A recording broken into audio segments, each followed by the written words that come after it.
गुरवे गौरचन्द्राय राधिकायै तदालये कृष्णाय कृष्णभक्ताय तद्भक्ताय नमो नमः। वन्दे अहं श्रीगुरो श्रीयुतपदकमलं श्रीगुरून् वैष्णवांश्च श्रीरूपं साग्रजातं सहगण रघुनाथान्वितं तं सजीवं साद्वैतं सावधूतं परिजनसहितं कृष्ण चैतन्यदेवं श्रीराधा कृष्णपादान् सहगण ललिता श्रीविशाखान्वितांश्च नमो ॐ विष्णुपादाय कृष्णप्रेष्ठाय भूतले श्रीमते भक्तिवेदान्त स्वामिनिति नामिने। नमस्ते सारस्वती देवे गौरवाणी प्रचारिणे निर्विशेष शून्यवादी पाश्चात्य देशतारिणे।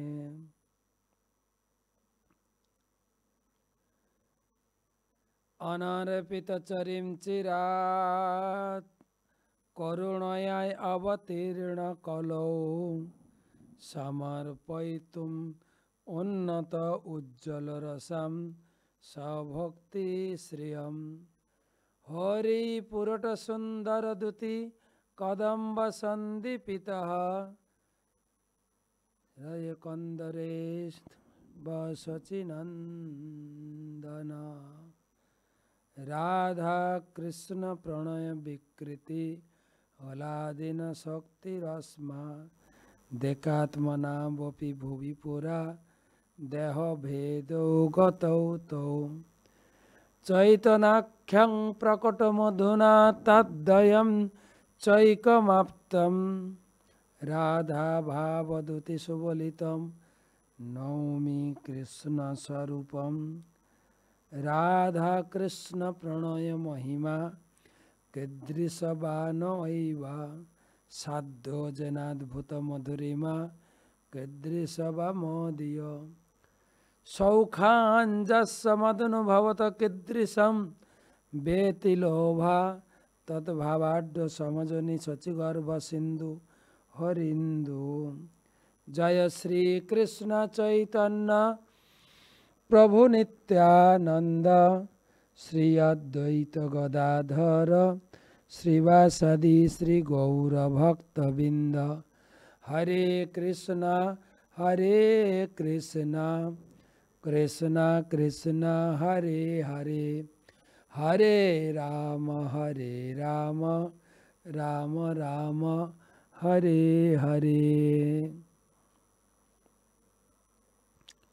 सुधी सज्जन मंडली ममतामय मातृमंडली आज के श्री श्री चैतन्य चरितामृत महाकाव्य एकविंशति परिच्छेद मध्यलीलार एकविंशति परिच्छेदेर 37 श्लोक थेके आलोचना प्रसंग कृष्णेर माधुर्य एवं ऐश्वर्य प्रसंगे 90तम चैतन्य चरितामृत सुधा माधुरी चैतन्य सुधा माधुरी सर्वप्रथम समस्त छत्री मंडली सबाई के जानाई आगाम गौर पूर्णिमार प्रीति शुभेच्छा। गुरुपाद पद में प्रणाम निवेदन करे तार अहितु की कृपा आशीर्वाद प्रार्थना करी।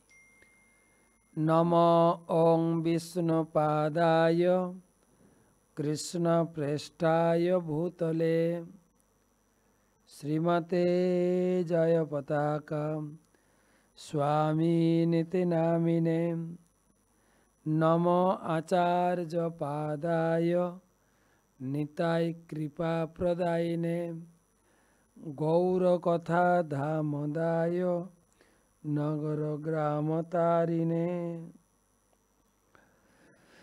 জয় জয় শ্রী চৈতন্য জয় নিত্যানন্দ জয়াদ্বৈত চন্দ্র জয় গৌর ভক্তবৃন্দ।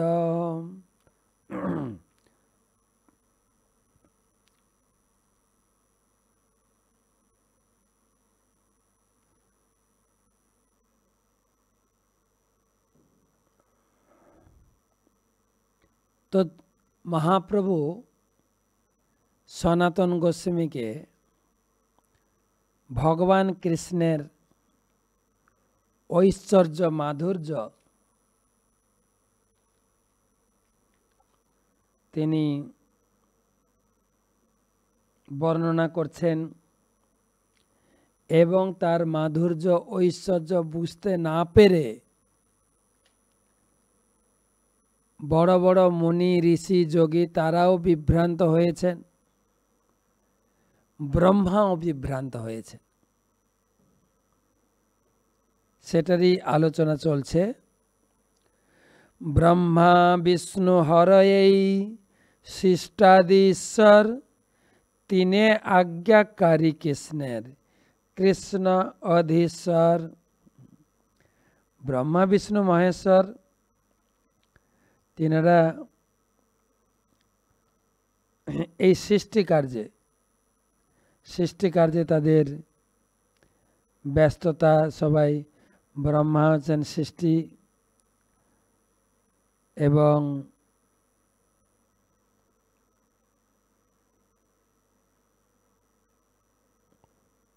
ব্রহ্মা সৃষ্টি করেন, বিষ্ণু পালন করেন, শিব ধ্বংস করেন, মায়া কারাগার সৃষ্টি করেন। সে কথাই বলছেন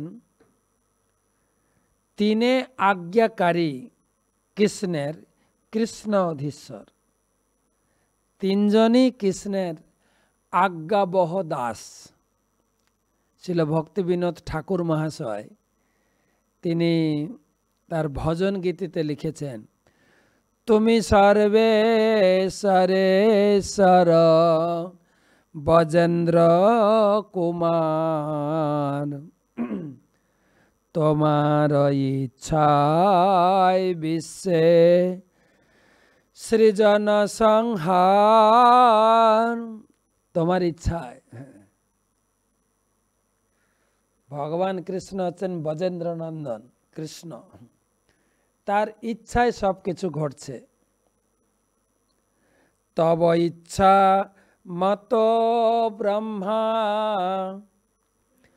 করেন সৃজন, তব ইচ্ছা মত বিষ্ণু করেন পালন। তব ইচ্ছা মতে ব্রহ্মা করেন সৃজন আর বিষ্ণু তোমার ইচ্ছায় বিষ্ণু পালন করেন। তব ইচ্ছা মতে শিব করেন সংহার। শিব ভগবান কৃষ্ণের ইচ্ছায় সংহার করেন। তব ইচ্ছা মত মায়া সৃজে কারাগার। মায়া কারাগার সৃষ্টি করে।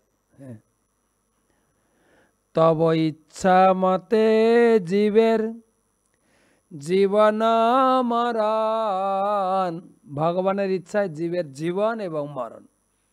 এটা আমরা ছোটবেলায় শিখেছি ঠাকুমার কাছে, দিদিমার কাছে, মায়ের কাছে। রাখে হরি মারেকে, সেটাই ভক্তিবিনোদ ঠাকুর বলছে। তব ইচ্ছা মতে জীবের জীবন মরণ, সমৃদ্ধি নিপাত দুঃখ সুখ সংগঠন। তোমার ইচ্ছায় জীবের সুখ তোমার ইচ্ছায় জীবের দুঃখ, তোমার ইচ্ছায় জীবের জীবন, তোমার ইচ্ছায় জীবের মরণ। তব ইচ্ছা মতে না মিছে মায়াবদ্ধ জীব আশাপাশ ফিরে। আমরা মায়াবদ্ধ জীব, খালি এটা করব ওটা করব, অনেক কিছু করছি। তব ইচ্ছা বিনা কিছু করিতে না পার। তোমার ইচ্ছা ছাড়া জীব আকু পাকু অনেক কিছু করলেও কিচ্ছু করতে পারবে। তুমি তো রক্ষক আর পালক আমার, তুমি আমার রক্ষক, তুমি আমার পালক। তোমার চরণ বিনা আশা নাহি আর, তোমার ইচ্ছা ছাড়া আমার আর কোনো আশা নেই। নিজ বল চেষ্টা প্রতি, নিজ বল চেষ্টা প্রতি ভরসা ছাড়িয়া তোমার ইচ্ছায় আছি নির্ভর করিয়া। তুমি আমি নিজের বল চেষ্টা বুদ্ধি সব কিছু আশা ছেড়ে তোমার ইচ্ছার উপরে নির্ভর করে আছি। ভকতি বিনোদয়তে দিনয় কিঞ্চন, তোমার ইচ্ছায় তার জীবন মরণ, তোমার ইচ্ছায় তার জীবন মরণ।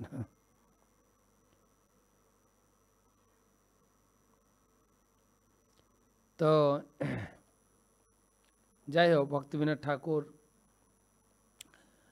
তিনি এখানে কবিরাজ গোস্বামী যা লিখেছেন এটারই তিনি ব্যাখ্যা করেছেন।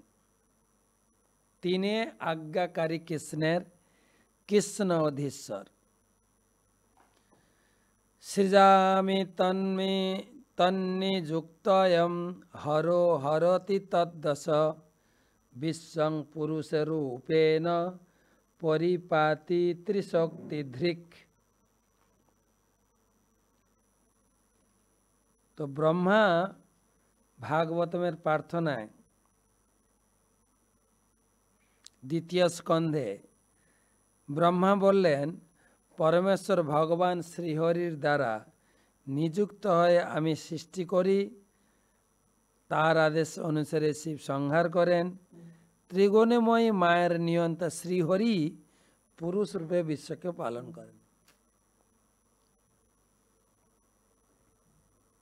নারদ মুনি একবার জিজ্ঞাসা করছিলেন ব্রহ্মাকে যে আপনি হচ্ছেন পরমেশ্বর ভগবান, তো আপনি নিজে থেকেই সৃষ্টি করেন নাকি কারো সাহায্য? কেন আপনি তো জগৎ স্রষ্টা, জগতের উপকার,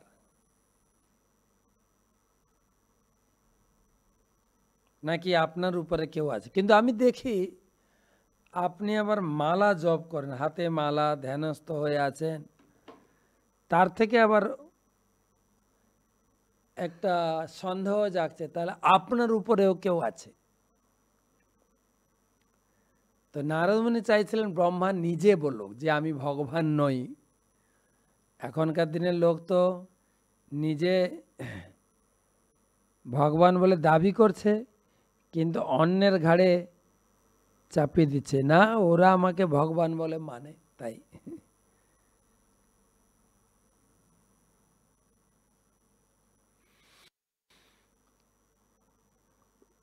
চৈতন্য মহাপ্রভু সনাতন গোস্বামীকে শিক্ষা দিচ্ছেন, এ সামান্য তধীশ্বরের শুন অর্থ আর, জগৎ কারণ তিন পুরুষ অবতার, মহাবিষ্ণু পদ্মনাভ ক্ষীরোদক স্বামী, এই তিন স্থূল সূক্ষ্ম সর্ব অন্তর্যামী। এই তিনজন অন্তর্যামী, কারণধক্সাই বিষ্ণু, গর্ভধক্সাই বিষ্ণু, ক্ষীরধক্সাই বিষ্ণু।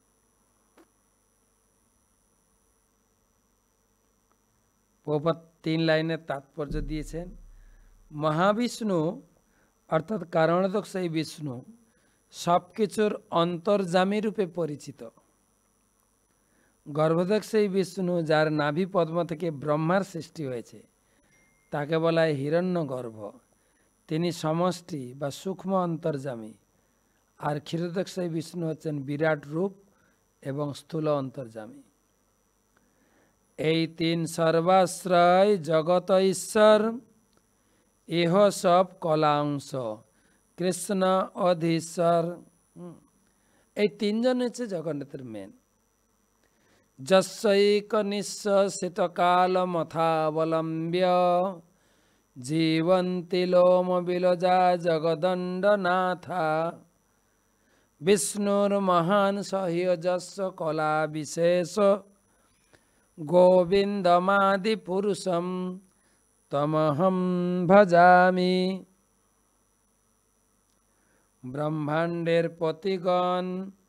ব্রহ্মাণ্ডের পতিগণ যার লোমকূপ থেকে জন্মগ্রহণ করে, তার এক নিঃশ্বাস কাল পর্যন্ত জীবিত থাকেন, সেই মহাবিষ্ণু যার অংশের অংশ, সেই আদিপুরুষ গোবিন্দকে আমি ভজনা করি। এই অর্থ মধ্যম শুনো অগুড় অর্থ, আর 3 আবাসস্থান কৃষ্ণের শাস্ত্রে খ্যাতি যার। এটি মধ্যম অর্থ। ত্রধীশ্বর শব্দটি শাস্ত্রে গুড় অর্থ রয়েছে, এ অর্থ শোনো। আরেকটা অর্থ,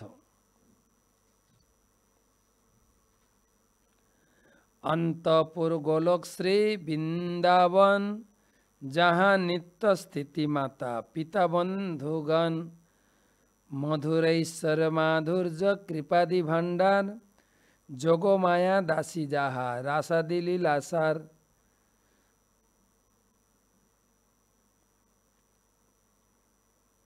এই দ্বারকা, মথুরা, বৃন্দাবন থেকে বৃন্দাবন শ্রেষ্ঠ, কেননা সেখানে মাধুর্যের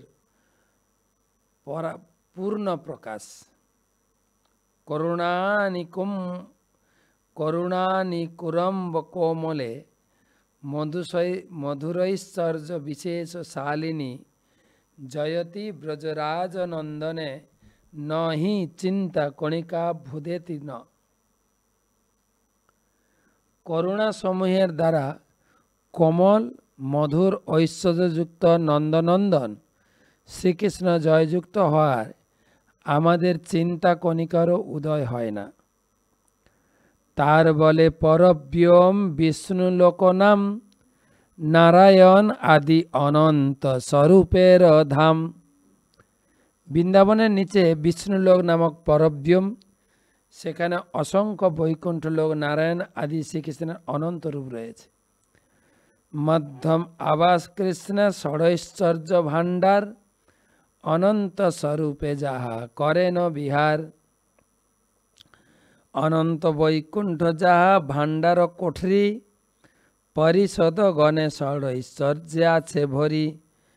গোলক নামনি নিজ ধামনি তলে চ তস্য, হরি দেবী মহেশু হরিধাম সুতেষু তেষু, তে তে প্রভাব নিচয়া বিহিতাংশ যেন, গোবিন্দমাদি পুরুষম তমং ভজামি।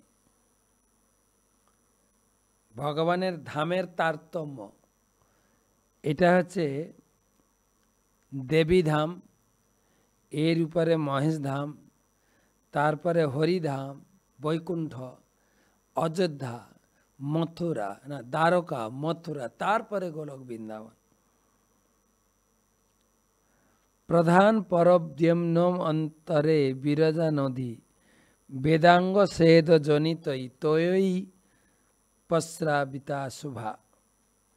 মাইক তত্ত্ব এবং পরব্যম, এই দুইয়ের মাঝখানে বিরজা নদী, তা সর্বমঙ্গলময়, বেদ যার অঙ্গ, সেই পরমেশ্বর ভগবানের ঘর্মজনিত জলের দ্বারা প্রভাবিত। तस्या परे परव्योम त्रिपाद भूतम सनातनम अमृतम शाश्वतम नित्यम अनंतम परमम पदम।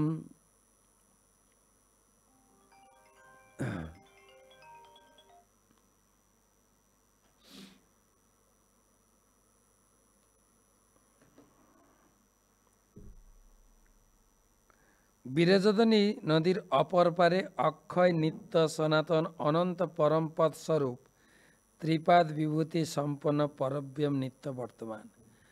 তার তলে বাহ্যাবাস বিরজার অপার অনন্ত ব্রহ্মাণ্ড যাহা কোঠরি অপার। দেবী ধাম নাম তার জীব যার বাসী জগৎ লক্ষ্মী রাশি রহে যাহা মায়া দাসী। সেই বহির্জগতের নাম দেবী ধাম। বদ্ধজীবেরা সেখানে বদ্ধজীবেরা হচ্ছে সেখানকার অধিবাসী। সেই দেবীধামে জগৎ লক্ষ্মীর দাসী মায়েরই অধিষ্ঠাত্রী। তাৎপর্য দিয়েছেন প্রভুপাদ। বদ্ধজীব জড়জগৎকে ভোগ করতে চায়, তাই তাদের ভগবানের বহিরঙ্গা প্রকৃতি দেবীধাম বাস করতে দেওয়া হয়, যেখানে দুর্গা দেবী পরমেশ্বর ভগবানের দাসী রূপে তার আদেশ পালন করেন। জড়শক্তিকে বলা হয় জগৎ লক্ষ্মী, কেননা তিনি মহাচ্ছন্ন বদ্ধজীবের রক্ষা করেন। দুর্গা দেবীকে তাই বলা হয় মাতা। তার পতি শিব হচ্ছেন পিতা, তাই শিব এবং দুর্গা হচ্ছেন জড়জগতের পিতা এবং মাতা। দুর্গা দেবীর এই নামকরণের কারণ হচ্ছে জড় জগৎরূপী দুর্গে তিনি বদ্ধজীবদের তত্ত্বাবধান করেন। জড় সুখ স্বাচ্ছন্দ্য লাভের জন্য বদ্ধজীবীরা দুর্গা দেবীর সন্তুষ্ট বিধানের চেষ্টা করে এবং মা দুর্গা তাদের সব রকম জড় সুখ সুযোগ সুবিধা প্রদান করেন। এই কারণে বদ্ধজীবীরা মোহিত হয়ে জড়জগৎ ত্যাগ করতে ইচ্ছা করে না। তার ফলে সেখানে সুখে শান্তিতে বাস করার পরিকল্পনা করে। এটাই হচ্ছে জড় জগতের প্রাপ্তি। তো এই জগৎটাকে বলা হয় দেবী ধাম, যার জন্য দেবীর পূজা এত বড় করে হয়।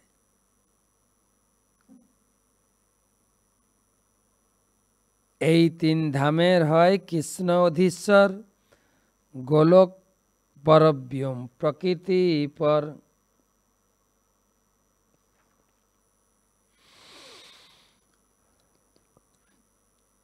গোলক পরব্যম দেবী ধাম, এই তিনটারই অধীশ্বর হচ্ছেন কৃষ্ণ। পরব্যম গোলক ধাম দেবী ধামের ঊর্ধ্বে অবস্থিত।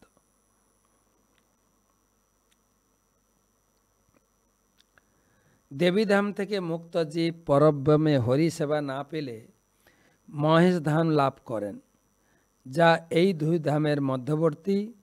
মুক্ত আত্মারা সেখানে পরমেশ্বর ভগবানের সেবার সুযোগ পায় না।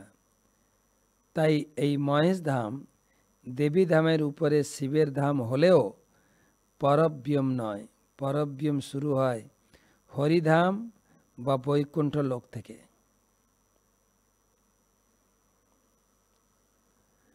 চিৎ শক্তি বিভূতি ধাম ত্রিপাদ ঐশ্বর্য নাম মায়িক বিভূতি একপাদ অভিধান।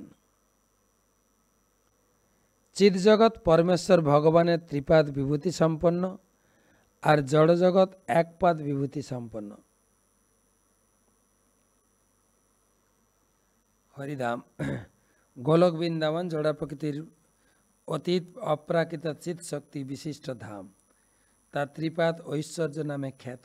ভগবানের বহিরঙ্গা শক্তির দ্বারা পরিচালিত জড়জগৎকে বলা হয় দেবী ধাম এবং তা একপাদ ঐশ্বর্য নামে প্রসিদ্ধ।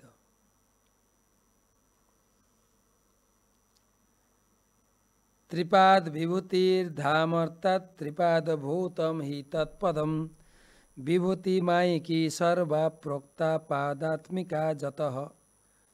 ত্রিপাদ ভূমি ধাম বলে এই পদকে ত্রিপাদ ভূত বলে, আর সমস্ত মায়িক বিভূতি এক পাদ মাত্র।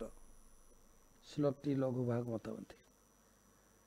ত্রিপাদ বিভূতি কৃষ্ণের বাক্য গোচর, এক পাদ বিভূতির সুনহ বিস্তর, অনন্ত ব্রহ্মাণ্ডের যত ব্রহ্মা রুদ্রগণ, চিরলোক পাল শব্দে তার গণন।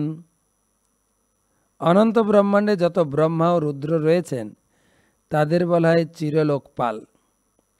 ব্রহ্মা এবং রুদ্র ব্রহ্মাণ্ডের আধিকারিক চিরস্থায়ী কার্য করেন, তাই তাদের বলা হয় চিরলোকপাল। পরবর্তী সৃষ্টিতে পূর্বের জীব সকল নাও থাকতে পারে, কিন্তু ব্রহ্মা ও শিব সৃষ্টির প্রারম্ভ থেকে শেষ পর্যন্ত বর্তমান থাকেন, সেই জন্য তাদের বলা হয় চিরলোকপাল। লোকপাল শব্দে সাধারণত অষ্টদিকপাল ইন্দ্র, অগ্নি, যম, বরুণ, নৈঋতি, বায়ু, কুবের ও শিব। একদিন দ্বারকাতে কৃষ্ণ দেখিবারে, ব্রহ্মা দ্বারপাল আইল কৃষ্ণরে, জানাইল কৃষ্ণরে।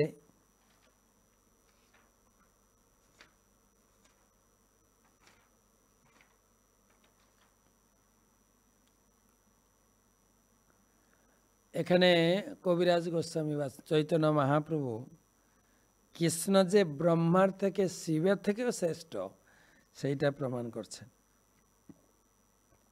তো একটা ঘটনা বর্ণনা করছেন। একদিন ব্রহ্মা এসেছেন দ্বারকাতে কৃষ্ণের দর্শনের জন্য, আর গেটে পৌঁছে দ্বারপালের মাধ্যমে খবর পাঠিয়েছে, গিয়ে বলো যে ব্রহ্মা এসেছেন আপনার সঙ্গে দেখা করতে। তো দ্বারপাল কৃষ্ণের কাছে গিয়ে বলছেন হাত জোড় করে যে গেটে ব্রহ্মা অপেক্ষা করছেন, আপনার অনুমতি হলে তিনি এসে আপনার সঙ্গে সাক্ষাৎ করতে পারেন। কৃষ্ণ কৌতুক করে বলছেন, কৃষ্ণ কহেন কোন ব্রহ্মা কি নাম তাহার, দাঁড়িয়ে আসে ব্রহ্মারে পুছে আর বার। কৃষ্ণ জিজ্ঞেস করলেন ব্রহ্মা এসছে, কোন ব্রহ্মা, তার নাম কি? তখন দ্বারপাল বলছে আমি তো জানি না কি নাম। তো এসে ব্রহ্মাকে জিজ্ঞেস করছেন আপনার কি নাম, আপনি কোন ব্রহ্মা? ব্রহ্মা খুব চমকে গেছেন, আরে ব্রহ্মা তো আমি একাই, আর কেউ ব্রহ্মা আছে নাকি, তা তো জানা ছিল না। তো এই শ্লোকের একটা ছোট্ট তাৎপর্য আছে, পড়িনি তারপরে এগোবো। এই শ্লোক থেকে বোঝা যায় যে ব্রহ্মা একটি পথ, যিনি সেই পথ অধিকার করে থাকেন তার কোনো বিশেষ নাম থাকে। ভগবদ্গীতায় বলা হয়েছে ইমাম বিবস্বতে যোগম।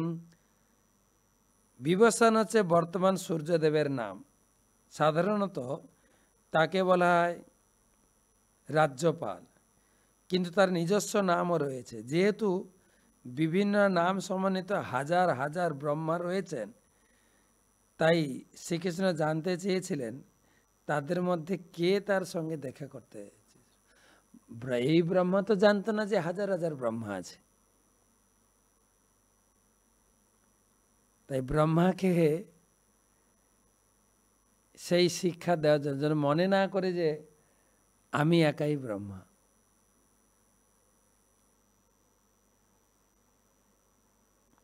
তো দ্বারপাল এসছেন, আর দ্বারপালের মধ্যে খবর গেছে ব্রহ্মা এসছে আপনার সঙ্গে সাক্ষাৎ করতে। তখন ভগবান কৃষ্ণ বললেন কোন ব্রহ্মা, কি নাম তার? তো দ্বারপাল এসে জিজ্ঞাসা করছেন যে আপনি কোন ব্রহ্মা, আপনার নাম কি? বিস্মিত হইয়া ব্রহ্মা দারিকে কহিলা, কহ গিয়া সনক পিতা চতুর্মুখ আইলা। এই ব্রহ্মা তো চমকে গেছে, আরে আমি ছাড়া আর কোনো ব্রহ্মা আছে নাকি?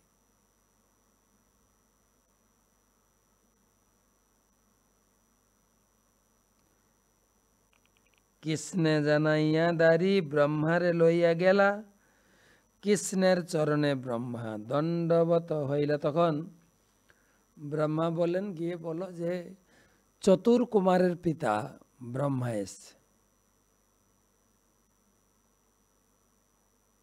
কৃষ্ণ মুচকে হাসলেন।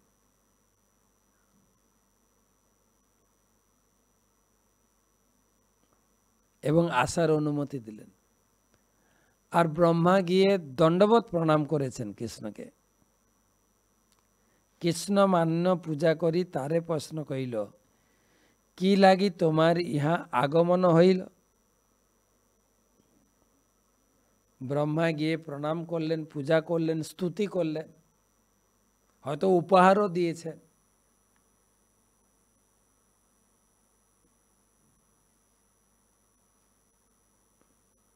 তারপরে জিজ্ঞেস করছেন ভগবান কৃষ্ণ, আপনার আসার অভিলাষটা কি, দয়া করে বলুন।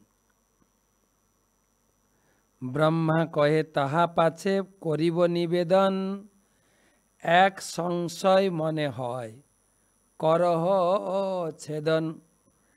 তা আমি তো কিসের জন্য এসে সেটা পরে বলবো, কিন্তু মনের ভেতরে একটা সন্দেহ ঢুকে গেছে, ওইটা আগে আপনি ক্লিয়ার করুন। কৃষ্ণ বলছেন, কি সন্দেহ আপনার? সন্দেহের কারণ কি?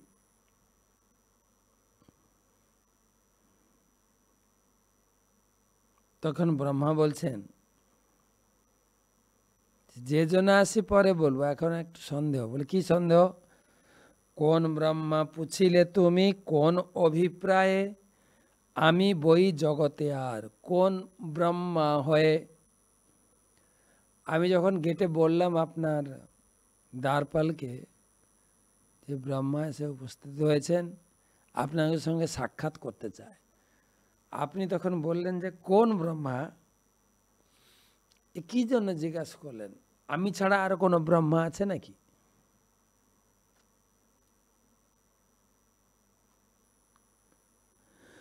শুনি হাসি কৃষ্ণ তবে করিলেন ধ্যানে, অসংখ্য ব্রহ্মাণ্ডর গণ আইলা তত ক্ষণে।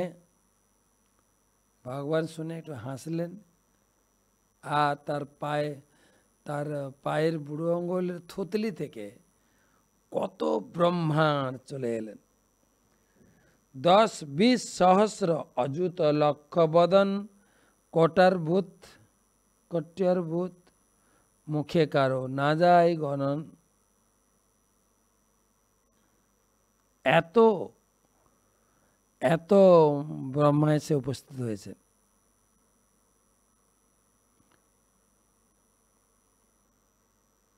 কথিত আছে যে ইন্দ্র, আচ্ছা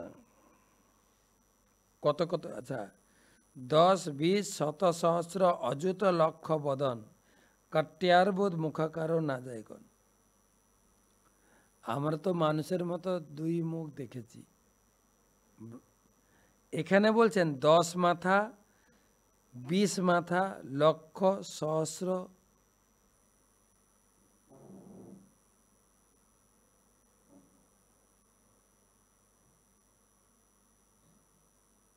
রুদ্রগণ আইলা লক্ষ, কোটির বদন, ইন্দ্রগণ আইলা লক্ষ, কোটির নয়ন।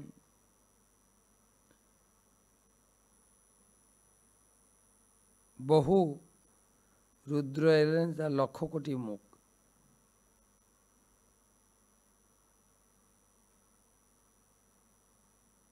দেখি চতুর্মুখ ব্রহ্মা ফাঁপর হইলা, হস্তিগণ মধ্যে যেন শাবক রহিলা। কথিত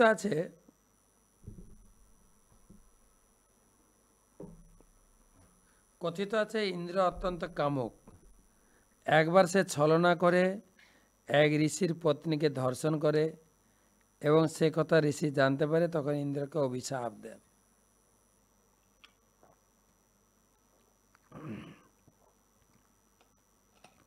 যার ফলে ইন্দ্রের সারা শরীর জনিময় হয়ে যায়। অত্যন্ত লজ্জিত হয়ে ইন্দ্র তখন মহর্ষির কাছে কৃপা ভিক্ষা করেন, এবং কৃপা পরবেশে সেই ঋষি ইন্দ্রিয় শরীরে জনিগুলিকে চক্ষুতে পরিণত করেন।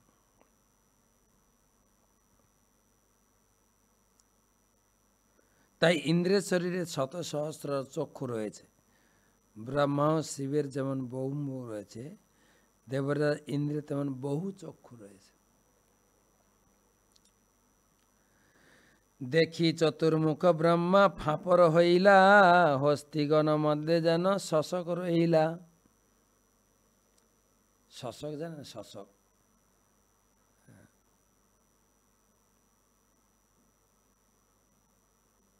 গিনিপিগ বলে, গিনিপিগ। ভগবান ইঙ্গিত করার সাথে সাথে 10 মুখ, 1000 মুখ, লক্ষ কোটি মুখ ব্রহ্মা চলে এলেন।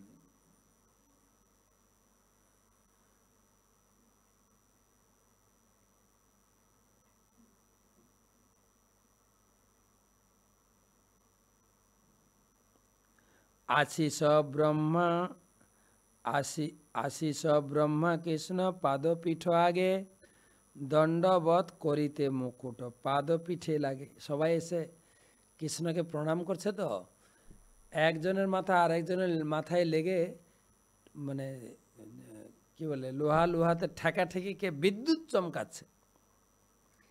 কৃষ্ণের অচিন্ত শক্তি লেখিতে কেহ নারে, যত ব্রহ্মা তত মূর্তি একই শরীরে। পাদপীঠ মুকুটাগ্র সংঘট্টে উঠে ধ্বনি, পাদপীঠে স্তুতি করে মুকুট হেন জানি। সবাই এসে কৃষ্ণকে প্রণাম করছে আর মাথায় মাথায় বাড়ি খাচ্ছে সব, এতগুলো মাথা। জোড় হাতে ব্রহ্মারুদ্রাদি করয়ে স্তবন, বড় কৃপা করিলা প্রভু দেখাইলা চরণ। ভাগ্য মরে বলাইলা দাস অঙ্গীকরি, কোন আজ্ঞা হয় তাহা করি শিরে ধরি। কৃষ্ণ কহে তোমা সবার দেখিতে চিত্ত হইল, তাহা লাগি একটাই সেবা বলাইল। সব প্রণাম করে চলে যাবে। তো তখন জিজ্ঞেস করছেন আপনি আমাদের কিসের জন্য ডেকেছিলেন? তখন কৃষ্ণ বলছেন তোমাদের একটু দেখার ইচ্ছা হয়েছিল তাই ডাকলাম। সুখী হও সবে কিন্তু নাহি দৈত্য ভয়, তারা কহে তোমার প্রসাদে সর্বত্রই জয়। ভগবান আশীর্বাদ করে বললেন তোমরা সুখী হও, আর তোমাদের আমার আশীর্বাদের জন্য তোমাদের সব জায়গায় জয় জয়কার হয়। সম্প্রতি পৃথিবীতে যেবা হইয়াছিল ভার, অবতীর্ণ হইয়া তাহা করিল সংহার। দ্বারকাদি বিভু আর এই তো প্রমাণ, আমরাই আমারই ব্রহ্মাণ্ডে কৃষ্ণ সবার হইল জ্ঞান। কৃষ্ণ সহ দ্বারকা বৈভব অনুভব কইল, একত্র মিলনে কেহ কাহ না দেখিল। কৃষ্ণ এবং দ্বারকা। আরেকটা মজার কথা হচ্ছে, অনেক ব্রহ্মা এসেছেন, 1 মাথা, 10 মাথা, 20 মাথা, 100 মাথা, 1000 মাথা, লক্ষ মাথা, কোটি মাথা। আর সবাই যখন ধীরে ধীরে লাইন দিয়ে প্রণাম করতে যাচ্ছেন, সবার এই মাথা সবাতে বাড়ি খাচ্ছে।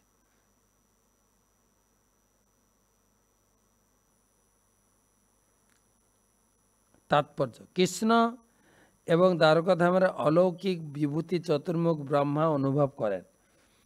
যদিও 10 শত সহস্র অযুত লক্ষ কোটি মুখযুক্ত ব্রহ্মা রুদ্রগণ একত্রে মিলিত হলেন, কিন্তু তাদেরই কেউই পরস্পরকে দেখতে পেলেন না। কেউ তার ব্রহ্মাণ্ডের চতুর্মুখ ব্রহ্মাই তাদের সকলকে দেখতে পেয়েছিলেন। শ্রীকৃষ্ণের অচিন্ত শক্তির প্রভাবেই তারা পরস্পরকে দেখতে পেলেন না। এই যে এত ব্রহ্মা এসছেন,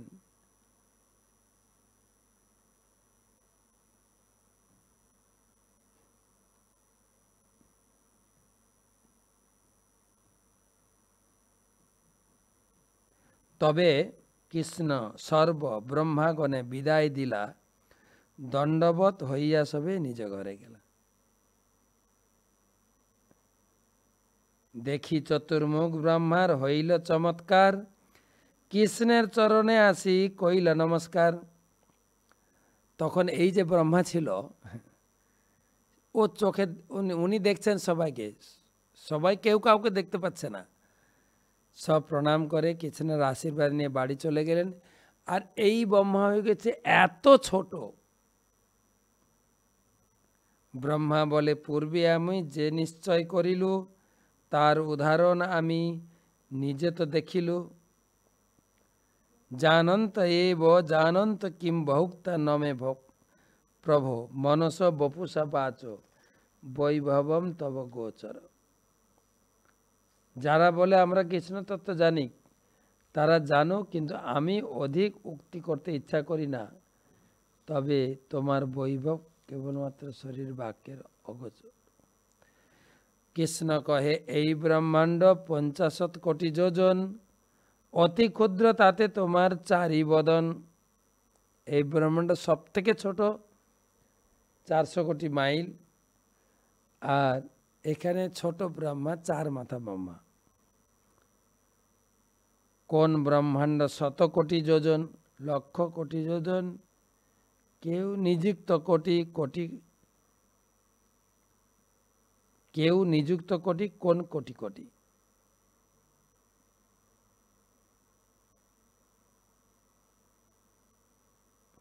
তো আজকে এই পর্যন্ত থাক। এই অধ্যায়ে আর একটা ক্লাস হবে।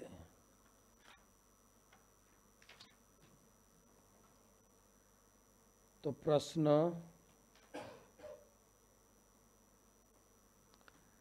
তার আগে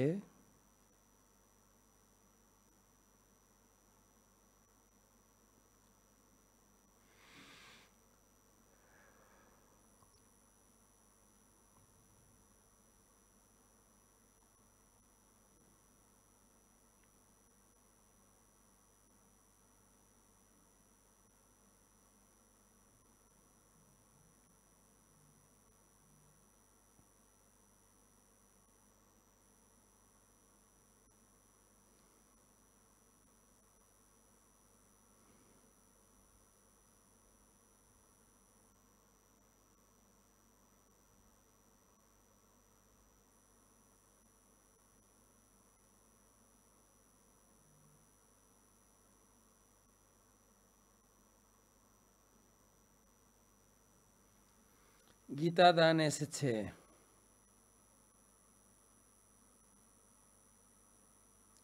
লিটন দাস ২০টি গীতা, ঝন্টু দাস ১টি গীতা, তন্দ্রা দাস ১টি, প্রকাশ দাস ১টি, কমলা দাস ১টি, সন্তোষ দাস ১টি, নয়ন মণ্ডল ১টি, প্রাণবন্ধু যাদব দাস ১টি, কাজল দেবনাথ ১টি, অসীম দেবনাথ ১টি, টুম্পা দেবনাথ ১টি, ছায়া দেবনাথ ১টি, সপ্তপ দেবনাথ ১টি, উজ্জ্বলা দাস ১টি, শিলা দাস ১টি, প্রয়াত মিলন চন্দ্র দাস ১টি, রতন দেবনাথ ১টি, আরাধ্যা দেবনাথ ১টি, কান্তা দেবনাথ ১টি, মাধবী রাসেশ্বরী দেবী দাসী ১টি।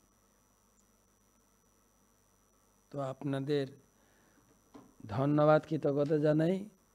সমস্ত গীতাদাতা এবং আপনাদের সকলের ফ্যামিলির মঙ্গলের জন্য গীতা বক্তা ভগবান কৃষ্ণের চরণে প্রার্থনা জানাই। হরে কৃষ্ণ কৃষ্ণ কৃষ্ণ হরে হরে, হরে রাম রাম রাম হরে হরে। ঝটাপট কয়েকটা প্রশ্ন।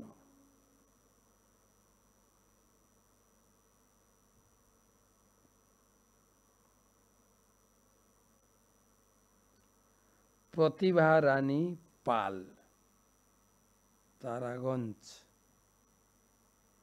মহারাজ সশ্রদ্ধ প্রণাম। সিদ্ধ চালের অন্ন দিয়ে কি ভগবানের ভোগ নিবেদন করা যায় কি না, কৃপা করে জানাবেন। এমনি মন্দিরে আতপ চালে ভোগ লাগে, আতপ চালের ভাতের ভোগ লাগে, কিন্তু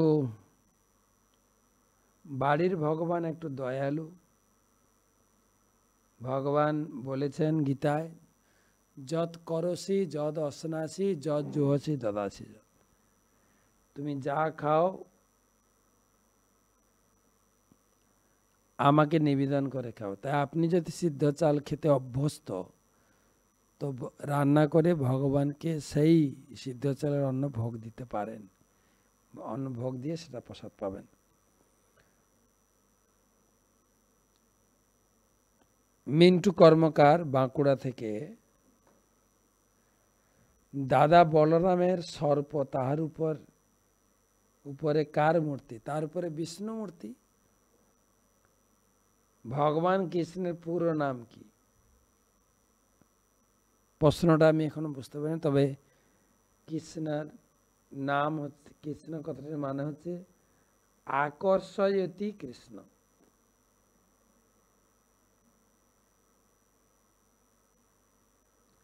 নবকুমার মণ্ডল পরবর্তী প্রশ্ন, অপরাধযুক্ত নামে জড়জাগতিক লাভ হয়, নামাভাসে ভাগবত প্রাপ্ত হয়, শুদ্ধ নামে বৃন্দাবন ধাম কৃষ্ণ প্রেম লাভ হয়।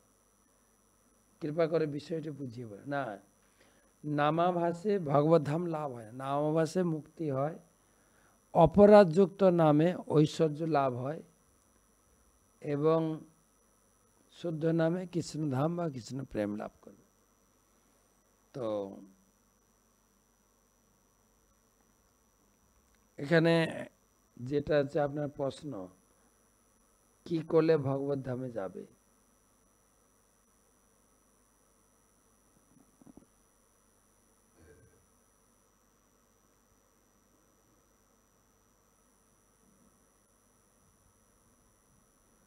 রামায়ণ সতী নারায়ণ মণ্ডল, মহারাজ শিবরাত্রি ব্রত কি পালন করতে হবে? কালকের টক শোটা আপনার শুনেছেন, বৈষ্ণবানম যথাসম্ভব, বৈষ্ণবের জন্মতিথি আবির্ভাব তিথি পালন করতে পারেন। ধন্যবাদ, কৃতজ্ঞতা জানাই। সবাই ভালো থাকবেন, সুস্থ থাকবেন। শুভরাত্রি।